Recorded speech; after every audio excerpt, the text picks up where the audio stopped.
Dear viewers, हमारे दृष्टि PCS channel पर अब से हर रोज शाम 6 बजे राज्य विशेष करंट अफेयर्स देखना न भूलें। धन्यवाद।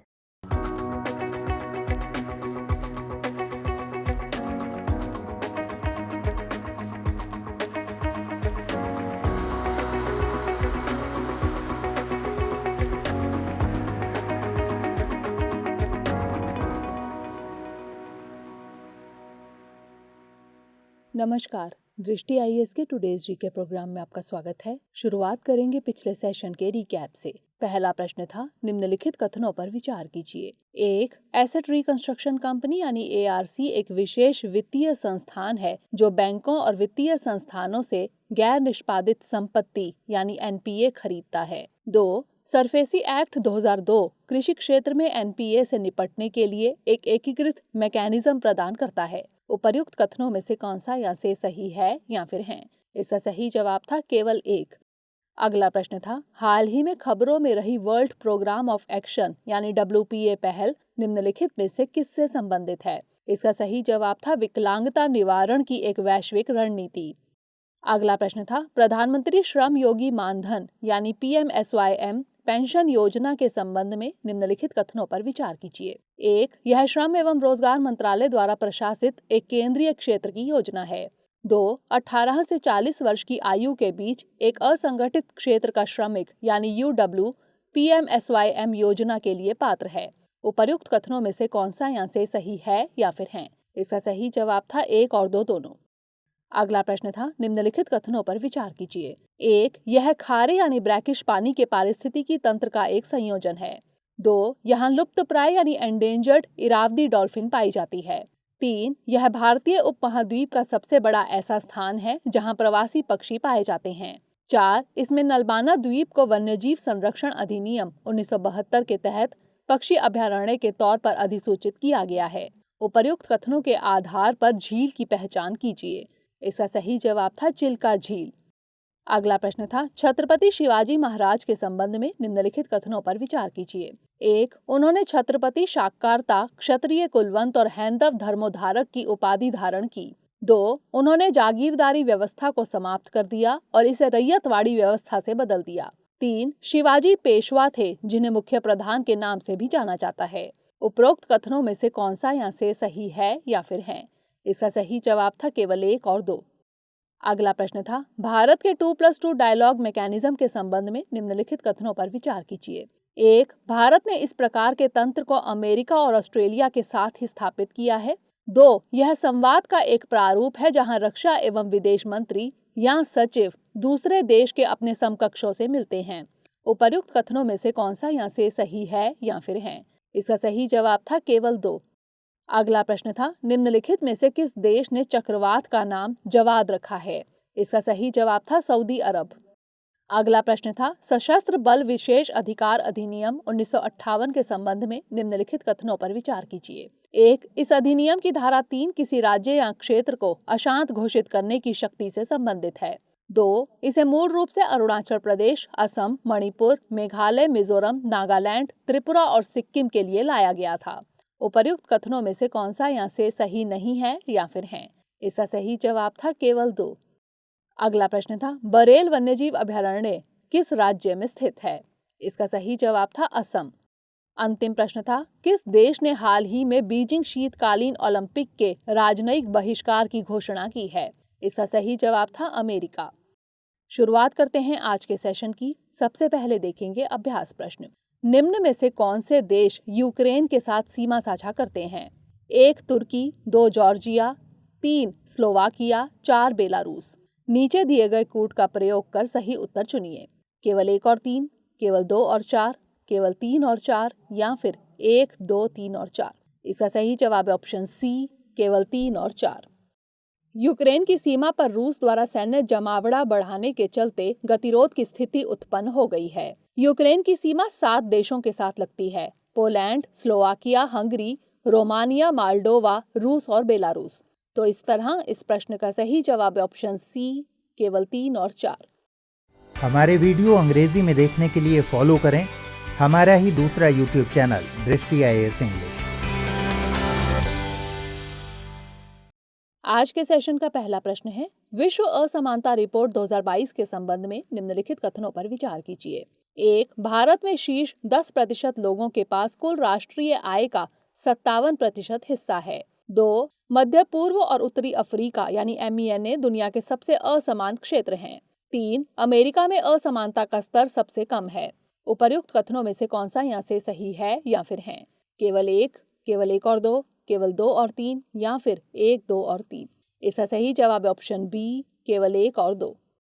वर्ल्ड इनइक्वालिटी लैब द्वारा जारी नवीनतम रिपोर्ट के मुताबिक भारत एक गरीब और बहुत असमान यानी वेरी अनइक्वल देश के तौर पर उभरा है।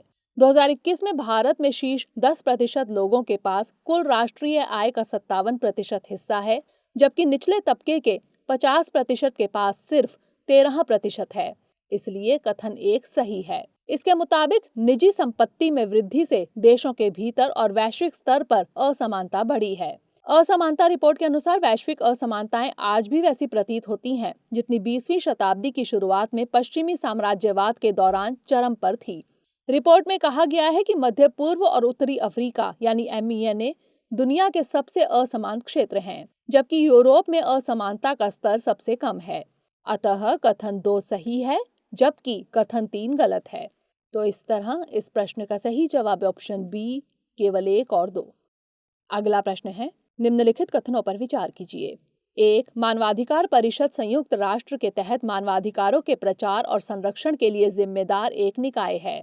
2. भारत में एक संवैधानिक निकाय राष्ट्रीय मानवाधिकार आयोग मानव अधिकारों के मामलों से संबंधित है। उपर्युक्त कथनों में से कौन सा यहाँ से सही है या फिर है? केवल 1, केवल 2, 1 और 2 दोनों या फिर ना तो 1 और ना ही 2? इसका सही जवाब है ऑप्शन ए, केवल 1। हर साल 10 दिसंबर को मानवाधिकार दिवस के तौर पर मनाया जाता है। इसी दिन 1948 में संयुक्त राष्ट्र महासभा ने मानवाधिकारों की सार्वभौमिक घोषणा यानी UDHR को अपनाया था। मानवाधिकार परिषद संयुक्त राष्ट्र के तहत एक अंतर सरकारी निकाय है जो मानव अधिकारों के प्रचार और संरक्षण को बढ़ावा देने के लिए जिम्मेदार है। इसलिए कथन 1 सही है। इसमें संयुक्त राष्ट्र महासभा द्वारा चुने जाने वाले संयुक्त राष्ट्र के 47 सदस्य शामिल होते हैं। मानवाधिकार के लिए उच्चायुक्त का कार्यालय यानी OHCHR मानवाधिकार परिषद के सचिवालय के तौर पर कार्य करता है। राष्ट्रीय मानवाधिकार आयोग यानी NHRC एक संवैधानिक निकाय नहीं है, बल्कि मानवाधिकार संरक्षण अधिनियम 1993 के माध्यम से स्थापित एक सांविधिक निकाय है। इसलिए कथन 2 गलत है। यह मानवाधिकारों और उससे जुड़े मामलों की बेहतर सुरक्षा के लिए प्रयासरत है। तो इस तरह इस प्रश्न का सही जवाब है ऑप्शन ए, केवल 1। अगला प्रश्न है, निम्नलिखित में से कौन सा संवैधानिक प्रावधान कुछ दशाओं में गिरफ्तारी और निरोध से संरक्षण प्रदान करता है? अनुच्छेद 19, अनुच्छेद 20, अनुच्छेद 21 या फिर अनुच्छेद 22? इसका सही जवाब है ऑप्शन डी, अनुच्छेद 22। हाल ही में राष्ट्रीय जांच एजेंसी यानी NIA ने वकील कार्यकर्ता सुधा भारद्वाज को वैधानिक जमानत देने के बॉम्बे हाई कोर्ट के आदेश के खिलाफ अपील दायर की है। जान लेते हैं गिरफ्तारी से संबंधित संवैधानिक प्रावधानों के बारे में। अनुच्छेद 22 गिरफ्तार या अभिरक्षा में निरुद्ध या निरोध में रखे गए व्यक्तियों को सुरक्षा प्रदान करता है। निरोध 2 प्रकार का होता है, दंडात्मक और निवारक। दंडात्मक निरोध किसी व्यक्ति को उसके द्वारा किए गए अपराध के लिए अदालत में मुकदमे और दोष सिद्धि के बाद दंडित करना है। दूसरी ओर निवारक निरोध का अर्थ है किसी व्यक्ति को बिना किसी मुकदमे और अदालत द्वारा दोष सिद्धि के हिरासत में लेना। अनुच्छेद 22 के 2 भाग हैं।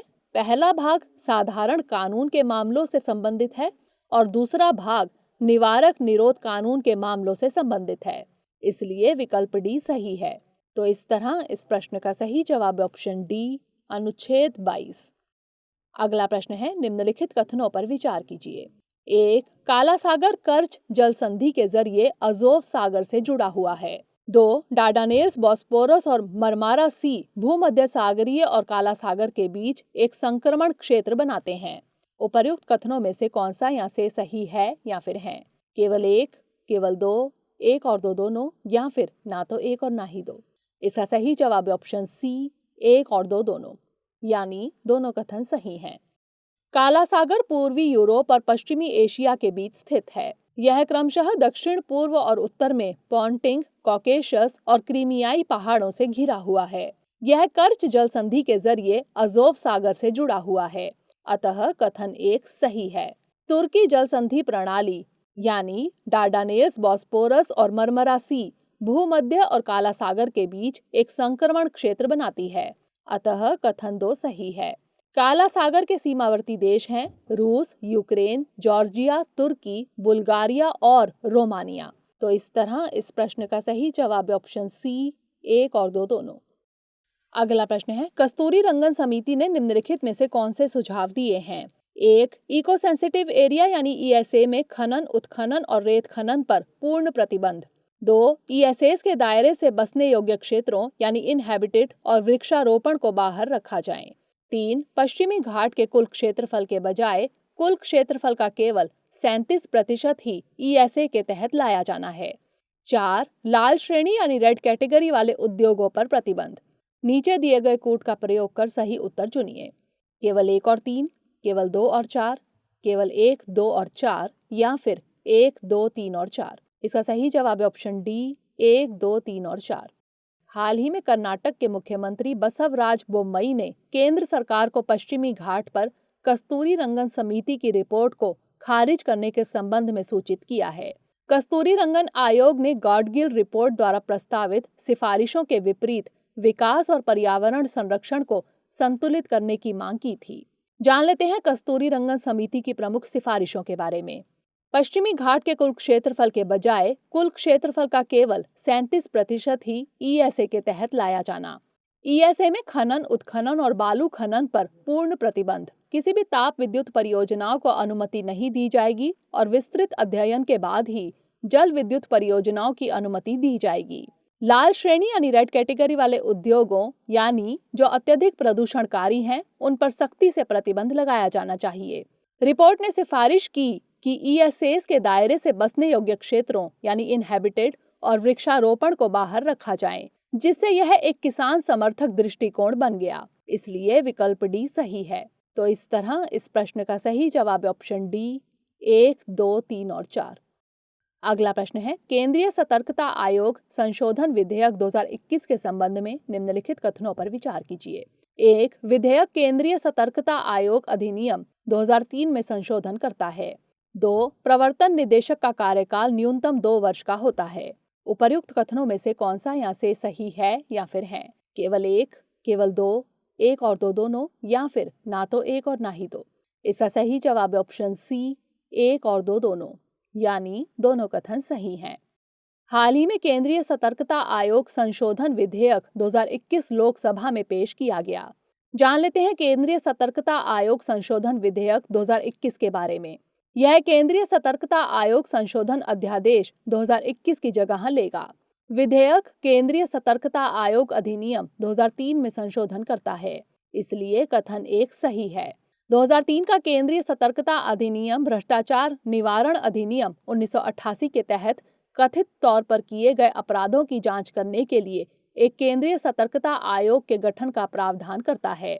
2003 के अधिनियम के तहत एक समिति की सिफारिश पर केंद्र सरकार द्वारा प्रवर्तन निदेशक की नियुक्ति की जाती है। इस समिति की अध्यक्षता केंद्रीय सतर्कता आयुक्त करते हैं और इसमें गृह मंत्रालय, कार्मिक और राजस्व विभाग के सचिव शामिल होते हैं। प्रवर्तन निदेशक का कार्यकाल न्यूनतम 2 वर्ष का होता है, इसलिए कथन 2 सही है। विधेयक में कहा गया है कि निदेशक का कार्यकाल एक बार में 1 साल तक बढ़ाया जा सकता है, जब तक कि प्रारंभिक नियुक्ति से 5 साल पूरे नहीं हो जाते।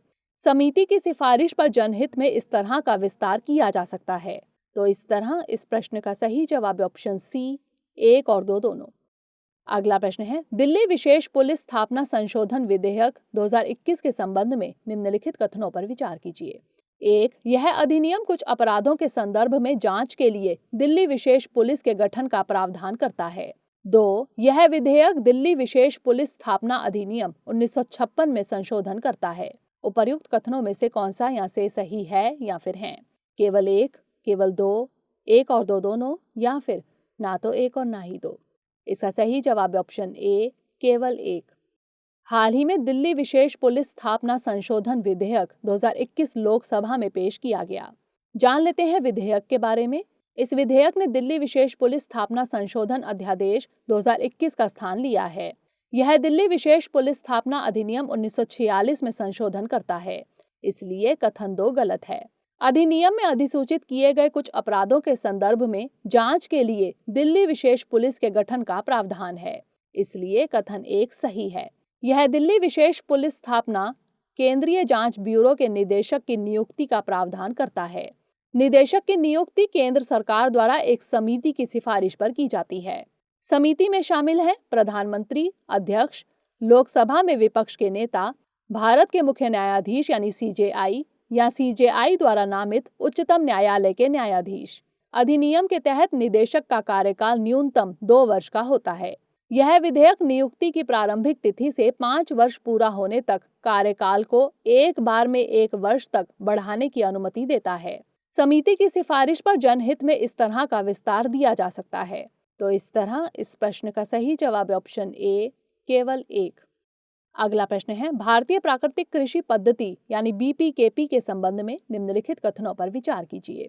1. यह 2020-21 से परंपरागत कृषि विकास योजना यानी पीकेवीवाई की एक उपयोजना है। 2. यह योजना केवल कुछ सिंथेटिक रासायनिक इनपुट्स के बहिष्करण पर जोर देती है। इस योजना के तहत 3 साल के लिए 12,200 रुपये प्रति हेक्टेयर की वित्तीय सहायता प्रदान की जाती है। उपर्युक्त कथनों में से कौन सा यहाँ से सही है या फिर है? केवल 1 और 2, केवल 2 और 3, केवल 1 और 3 या फिर 1, 2 और 3? इसका सही जवाब है ऑप्शन सी, केवल 1 और 3। केंद्रीय कृषि मंत्री श्री नरेंद्र सिंह तोमर ने 1 साल से अधिक समय से विरोध कर रहे किसानों से अपने घरों को लौटने का आग्रह किया है। उन्होंने कहा है कि जीरो बजट फार्मिंग, न्यूनतम समर्थन मूल्य, फसल विविधीकरण और अन्य मुद्दों पर चर्चा की जाएगी। जान लेते हैं बीपीकेपी यानी भारतीय प्राकृतिक कृषि पद्धति के बारे में। 2020-21 से परंपरागत कृषि विकास योजना यानी पीकेवीवाई की उपयोजना के तौर पर बीपीकेपी यानी भारतीय प्राकृतिक कृषि पद्धति की शुरुआत की गई, इसलिए कथन 1 सही है। इसके तहत जीरो बजट फार्मिंग सहित पारंपरिक स्वदेशी प्रथाओं के लिए बढ़ावा दिया जाता है। यह योजना मुख्य रूप से सभी सिंथेटिक रासायनिक इनपुट्स के बहिष्कार पर जोर देती है। यह बायोमास मल्चिंग, गाय के गोबर और पेड़ पौधों सहित ऑन फार्म बायोमास रिसाइकलिंग को बढ़ावा देती है, इसलिए कथन 2 गलत है। इसके तहत क्लस्टर निर्माण, क्षमता निर्माण और प्रशिक्षित कर्मियों द्वारा निरंतर हैंड होल्डिंग, प्रमाणन और अवशेषों के विश्लेषण के लिए 3 साल के लिए 12,200 रुपये प्रति हेक्टेयर की वित्तीय सहायता प्रदान की जाती है, इसलिए कथन 3 सही है। अभी तक के इसके तहत लगभग 4.09 लाख हेक्टेयर क्षेत्र को कवर किया गया है। तो इस तरह इस प्रश्न का सही जवाब है ऑप्शन सी, केवल 1 और 3। अगला प्रश्न है, राष्ट्रीय मानवाधिकार आयोग के संबंध में निम्नलिखित कथनों पर विचार कीजिए। 1. इसके पास दीवानी और फौजदारी अदालत की सभी शक्तियां हैं और इसकी कार्यवाहियां न्यायिक प्रकृति की होती हैं। एक व्यक्ति जो भारत का मुख्य न्यायाधीश या उच्च न्यायालय का न्यायाधीश रहा हो, वह इसका अध्यक्ष होता है। उपर्युक्त कथनों में से कौन सा यहाँ से सही है या फिर है?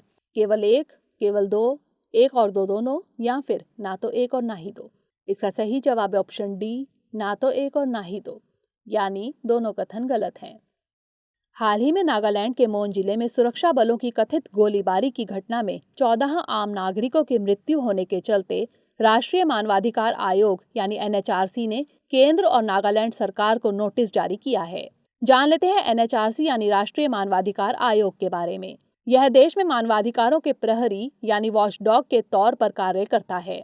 इन अधिकारों में शामिल है भारतीय संविधान द्वारा गारंटीकृत या अंतर्राष्ट्रीय संधियों में सन्निहित और भारत में अदालतों द्वारा लागू करने योग्य व्यक्ति के जीवन, स्वतंत्रता, समानता और सम्मान से संबंधित अधिकार। एनएचआरसी एक बहुसदस्यीय निकाय है जिसमें एक अध्यक्ष और 4 सदस्य होते हैं। एक व्यक्ति जो भारत का मुख्य न्यायाधीश या उच्चतम न्यायालय का न्यायाधीश रहा हो, वह इसके अध्यक्ष पद के योग्य होता है, इसलिए कथन 2 गलत है। इसके पास एक दीवानी न्यायालय की सभी शक्तियां हैं और इसकी कार्यवाही न्यायिक प्रकृति की होती है, इसलिए कथन 1 गलत है। तो इस तरह इस प्रश्न का सही जवाब है ऑप्शन डी, ना तो 1 और ना ही 2। अंतिम प्रश्न है, हॉर्नबिल महोत्सव के संबंध में निम्नलिखित कथनों पर विचार कीजिए। 1. यह महोत्सव प्रतिवर्ष 7 दिसंबर को मनाया जाता है। 2. इस महोत्सव को नागालैंड में त्योहारों का त्योहार यानी फेस्टिवल ऑफ फेस्टिवल्स कहा जाता है। उपर्युक्त कथनों में से कौन सा यहाँ से सही है या फिर है? केवल एक, केवल दो, एक और दो दोनों, या फिर ना तो एक और ना ही दो। इसका सही जवाब है ऑप्शन बी, केवल दो। हाल ही में नागालैंड के मोन जिले के तिरु और ओटिंग गांव के बीच एक क्षेत्र में सुरक्षा बलों की कथित गोलीबारी की घटना में लगभग 14 आम नागरिकों की मृत्यु हो गई। इसके चलते नागालैंड सरकार ने हॉर्नबिल महोत्सव 2021 की शेष सभी गतिविधियों को रद्द करने का फैसला किया है। जान लेते हैं हॉर्नबिल महोत्सव के बारे में। यह राज्य में पर्यटन को बढ़ावा देने के लिए नागालैंड राज्य सरकार द्वारा आयोजित सबसे बड़े त्योहारों में से एक है। नागा विरासत की विशिष्टता और समृद्धि को जीवित, संरक्षित और पुनर्जीवित करने के लिए यह महोत्सव प्रतिवर्ष दिसंबर के पहले सप्ताह में मनाया जाता है। इसलिए कथन 1 गलत है। इस महोत्सव को नागालैंड में त्योहारों का त्योहार कहा जाता है। इसलिए कथन 2 सही है। इस महोत्सव का नाम हॉर्नबिल पक्षी के नाम पर रखा गया है, जो नागाओं यानी नागास के लिए सबसे सम्मानित और प्रशंसित पक्षी है। तो इस तरह इस प्रश्न का सही जवाब है ऑप्शन बी, केवल 2। अब नोट कर लेते हैं आज का अभ्यास प्रश्न। श्यामा प्रसाद मुखर्जी रुर्बन मिशन यानी SPRMM के संदर्भ में निम्नलिखित कथनों पर विचार कीजिए। 1. SPRMM केंद्रीय क्षेत्र की एक योजना है। 2. Provision of urban amenities to rural areas यानी PURA परियोजना रुर्बन मिशन की पूर्ववर्ती परियोजना थी। 3. क्लस्टर आधारित विकास इस मिशन का मुख्य घटक है। 4. इसके तहत क्लस्टरों की पहचान करना राज्य सरकार की जिम्मेदारी है। उपर्युक्त कथनों में से कौन सा यहाँ से सही नहीं है या फिर है? केवल 1, केवल 2 और 4, या फिर 1, 2, 3 और 4। इसका उत्तर हमें कमेंट सेक्शन में जरूर भेजिएगा। अगले सेशन में नए प्रश्नों के साथ मिलेंगे। तब तक के लिए धन्यवाद।